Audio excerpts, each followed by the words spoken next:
मैंने एक आयत का टुकड़ा और एक हदीस पढ़ी है, उस पर बात को मुख्तसर अंदाज में समेटते हुए जगह मैं अपने ले लूंगा। कुरान करीम में अल्लाह रब्बुल इज्जति वल जलाल ने हुकूकुल्लाह और हुकूकुल इबाद का बयान फरमाया।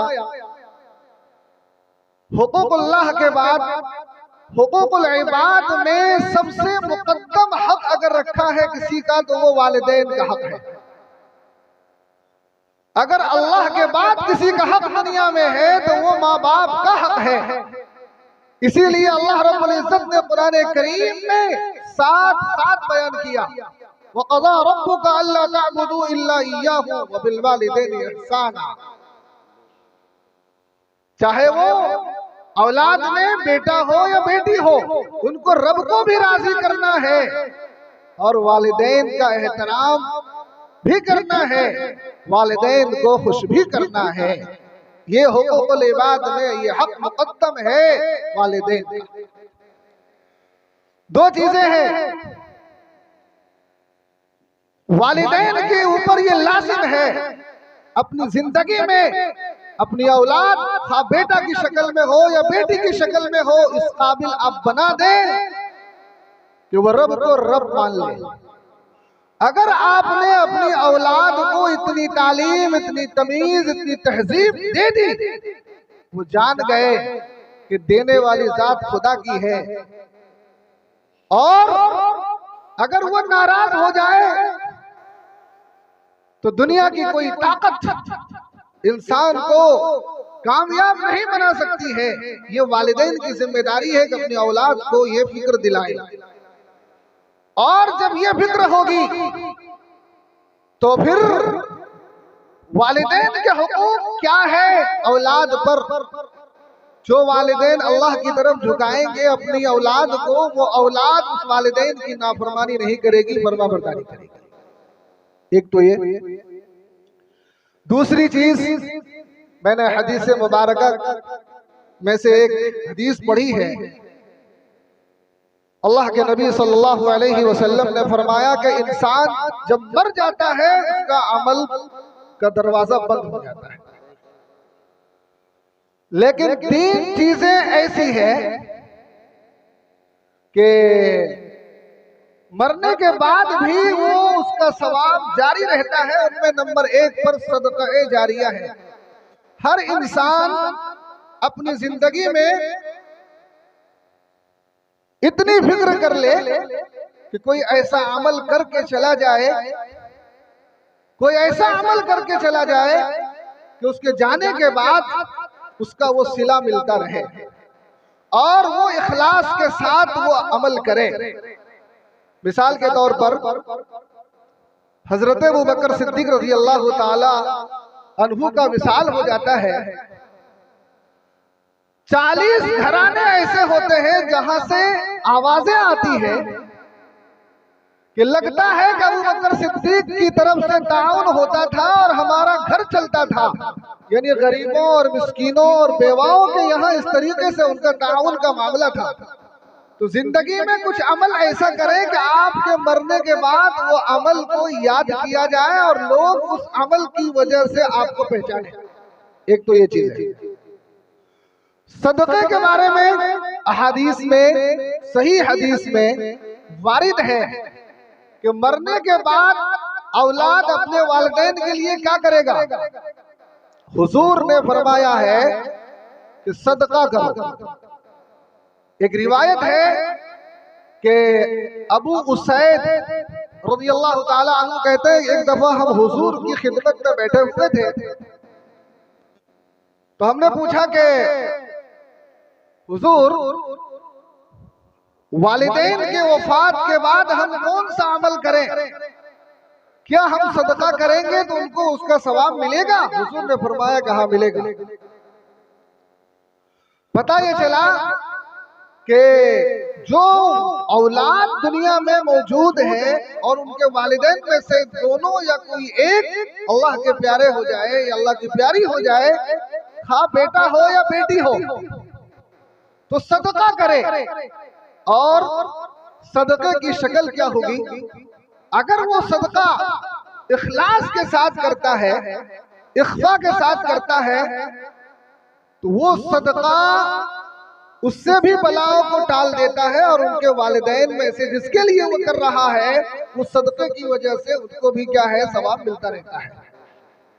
तो सदक़तुन जारियतुन, एक तो ये है कि अपनी जिंदगी में, जैसा कि हजरत मुफ्ती एजाज साहब रहमानी दामत बरकातुहुम ने बतलाया कि किसी तालिब इल्म के लिए जो है ये सिलसिला कायम कर दे।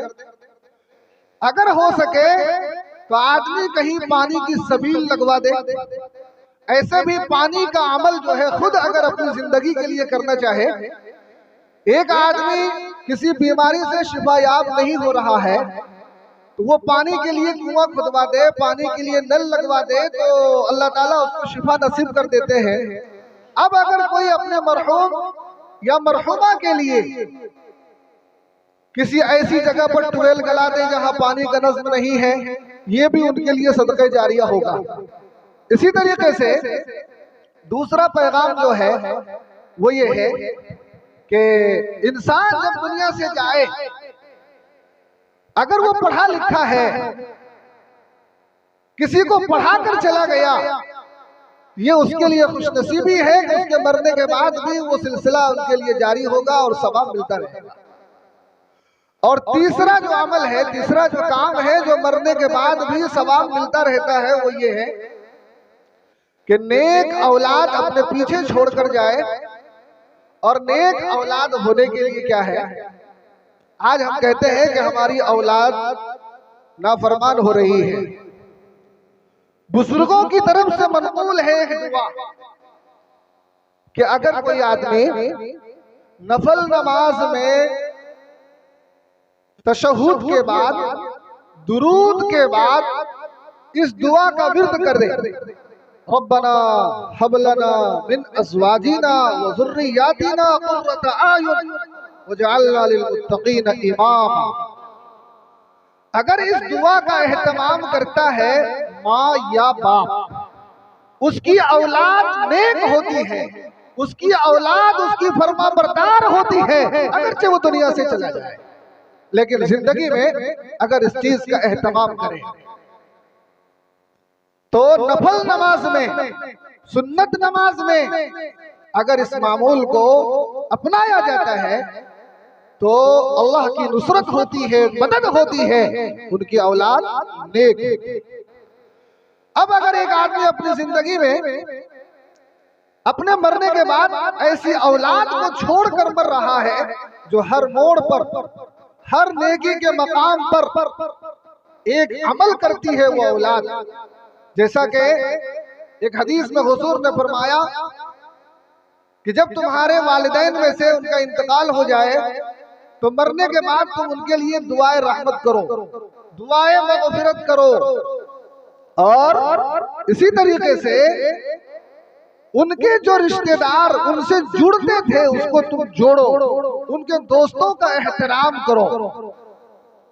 अगर किसी की बीवी का इंतकाल होता है, शौहर मौजूद है, तो शौहर की मोहब्बत का इजहार, बीवी के अगर कोई सहील मौजूद हो उनके साथ गमखारी करे। बुखारी शरीफ की रिवायत है कि हजरत आयशा रज़ी अल्लाह ताला अन्हा फरमाती है, मुझे जितनी गैरत हजरत खदीजतुल कुबरा के बारे में आती थी उतना किसी के बारे में नहीं, इसलिए कि हुजूर कसरत से हजरत खदीजतुल कुबरा का तज़किरा फरमाते थे। हत्ता के कभी एक बकरी को ज़ुबह करते थे, उसके गोश्त के हिस्से लगवाते और हजरत खदीजतुल कुबरा की सहेलियों में उस गोश्त को तक़सीम करवाया करते थे। ये देखिए, बीवी से उनकी वफात के बाद भी मोहब्बत, ये मरहूम के लिए एक हुकूक है। तो अब अगर किसी की वालिदा दुनिया से जा चुकी है तो अगर उन वालिदा की कोई सहेलन है, औलाद उनका एहतराम करे, उनको हक दे, उनके साथ इज्जत और एहतराम का मामला करे। इसी तरीके से बात लंबी ना हो जाए, खवातीन भी बैठी है बसे पर्दा, औरतों में सदक़े का एहतमाम होना चाहिए, इसलिए कि औरतों की जुबान बसा औकात इस तरह चलती है कि ऐसे अल्फाज अदा हो जाते हैं कि वो जहन्नम के हकदार हो जाती है। इसलिए अगर औरतें कसरत से सदका करेगी तो अल्लाह के गजब से, अल्लाह के गुस्से से वो महफूज रहेगी। सदक़े का एहतराम, सदक़े का एहतमाम किया जाए। एक वाक़या है हजरत उम्मे सलमा रज़ी अल्लाह ताला अन्हा के हवाले से मनक़ूल है कि एक दफा पड़ोसन से गोश्त का प्याला हदिये में आया।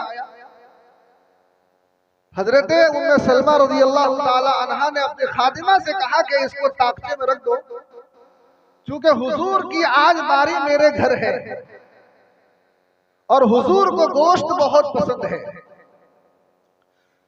रख दिया गया। इतने में एक साइल आकर सवाल करने लगे कि अल्लाह के नाम पर कुछ दे दो, अल्लाह बरकत देगा। तो घर वालों ने जवाब दिया कि अल्लाह तुझे ही बरकत दे, यानी घर में कुछ नहीं है, तुम चले जाओ।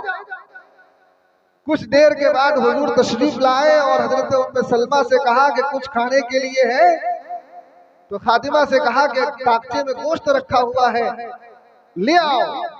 और जब वो ताकचे में गोश्त लाने के लिए जाती है तो सूरत हाल ये देखती है वो खादिमा कि वो गोश्त पत्थर बन चुका है, वो गोश्त पत्थर बन चुका है। अल्लाह के नबी सल्लल्लाहु अलैहि वसल्लम के सामने जब उस वाक़े को सुनाया गया तो हुजूर ने फरमाया कि देखो हकीकत ये है कि जब साइल किसी चीज के बारे में सवाल कर लेता है तो नबी का मोजज़ा ये था कि नहीं दिया गया तो वो असर दिखा दिया गया, वो पत्थर हो गया। लेकिन मुहद्दिसीन ने लिखा है कि आज भी अगर किसी खाने की चीज को कोई मांगता है, ललचाई नजरों से देखता है और उसको नहीं दिया जाता है तो वाक़ईतन वो खाना पत्थर हो जाता है। ये बज़ाहिर वो खा तो लेता है लेकिन उस खाने से उसको सेहत नहीं नसीब होती, उस खाने का फायदा उसके जिस्म में जाहिर नहीं होता है। इसलिए सदक़े का एहतमाम हो, खासतौर पर औरतों में यह सिफत आनी चाहिए। तो बहरहाल मुझे एक पैगाम यही देना था कि हम हुकूकुल इबाद में सबसे पहले जब मुकद्दम वालिदैन हैं तो वालिदैन के हुकूक हम अदा करें, उनका एहतराम करें, उनकी इज्जत करें, उनका हक दें। और दूसरा ये कि मरने से पहले हम ऐसा अमल करके जरूर जाएं कि मरने के बाद भी हमें उसका सवाब मिलता रहे। और जो वालिदैन के लिए औलाद है उनके लिए एक पैगाम ये है कि जो वालिदैन दुनिया से जा रहे हैं, आप इनकी याद जब भी आएगी आपको, आप इनके लिए दुआएं मग़फ़िरत करेंगे इंशाअल्लाह। एक शेर पर मैं अपनी बात को खत्म करता हूँ।